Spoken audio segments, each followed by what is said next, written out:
આજે આપણે એકદમ ટેસ્ટી અને પોચા રૂ જેવા ઢોકળા બનાવવાના છીએ। આજે આપણે ઢોકળા બનાવવાના છીએ, તેના માટે મેં અહીંયા લોટ તૈયાર કરી લીધો છે। મેં અહીંયા 3 વાટકી ચોખા, 1 વાટકી ચણાની દાળ અને 1/2 વાટકી તુવેરની દાળને આ રીતે લોટ તૈયાર કરી લીધો છે। આ રીતે કકરો લોટ તૈયાર કરવાનો છે। મેં આ 3 વાટકીથી માપ લીધું છે, તમે જોઈ શકો છો। 3 વાટકી લોટ લઈ લેવાનું છે।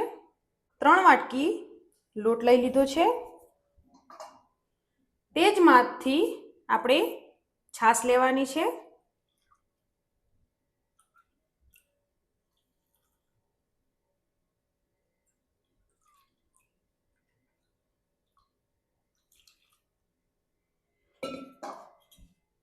બે વાટકી જેટલી છાશ લીધી છે। હવે આપણે તેને મિક્સ કરી લઈશું।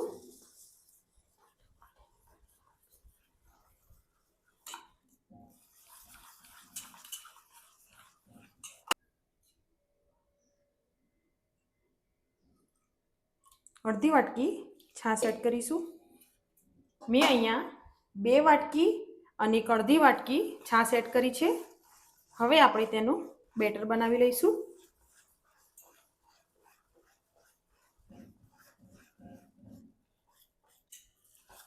આ રીતે બેટર તૈયાર કરીને લઈ લેવાનું છે, તમે જોઈ શકો છો। વધારે છાશ એડ કરવાની નથી। હવે આપણે બેટરને 5 થી 6 કલાક સુધી આથો લાવવા માટે મૂકી દઈશું। આથો લાવવા માટે આપણે બેટરને ગરમ જગ્યા ઉપર મૂકવાનું છે।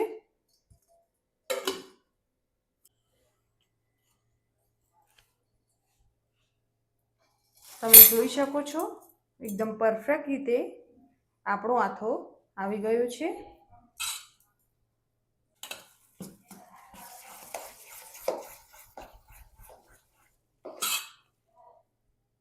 બેટરમાં એડ કરવા માટે મેં અહીંયા લસણ અને તીખા મરચાં લઈ લીધા છે, તેની આપણે પેસ્ટ બનાવી લઈશું। મેં અહીંયા લસણ અને મરચાંની પેસ્ટ બનાવીને લઈ લીધી છે। હવે આપણે તેને મિક્સ કરી લઈશું।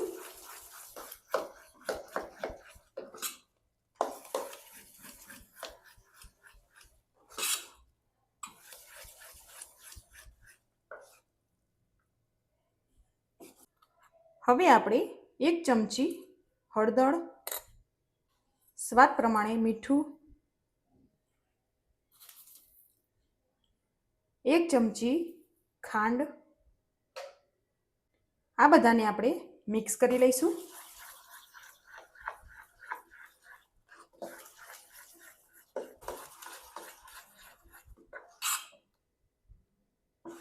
આ રીતે બેટર તૈયાર કરી લઈશું।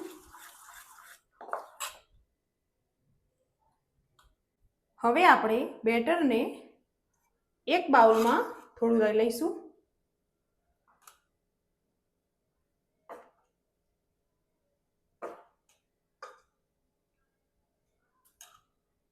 હવે આપણે 1 નાની ચમચી ખાવાના સોડા એડ કરીશું અને ઉપરથી થોડું પાણી એડ કરીશું।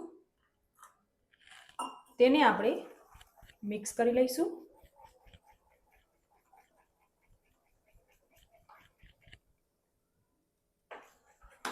હવે આપણે ડીશમાં તેલ લગાવી લઈશું।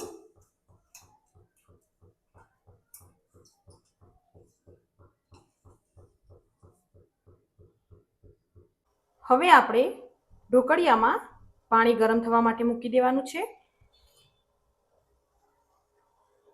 પાણી ગરમ થવા લાગે તે પછી આપણે આ રીતે ડીશ મૂકી દઈશું। તેમાં આપણે બેટર એડ કરી દઈશું। ઉપરથી આપણે લાલ મરચું સ્પ્રિંકલ કરીશું।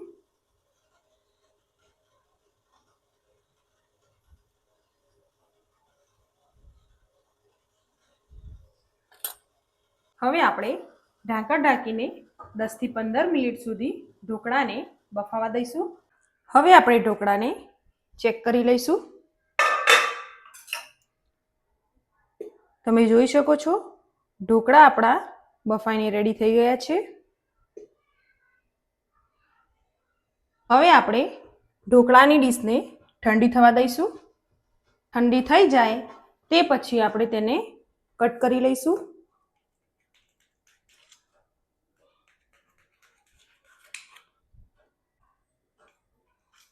તમે જોઈ શકો છો ડીશથી ઢોકળા એકદમ અલગ જ પડી જાય છે. તમે જોઈ શકો છો એકદમ જાળીદાર ઢોકળા આપણા તૈયાર થયા છે. એક કડાઈમાં તેલ લઈ લઈશું. તેલ ગરમ થાય તે પછી 2 નાની ચમચી રાઈ એડ કરીશું.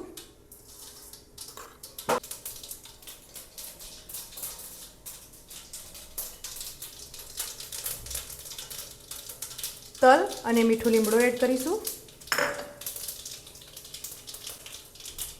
ઢોકળા એડ કરી દઈશું. તેને આપણે મિક્સ કરી લઈશું.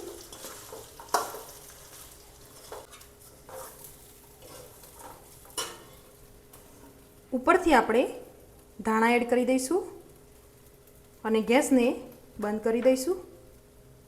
એકદમ ટેસ્ટી અને પોચા રૂ જેવા ઢોકળા બનીને રેડી થઈ ગયા છે.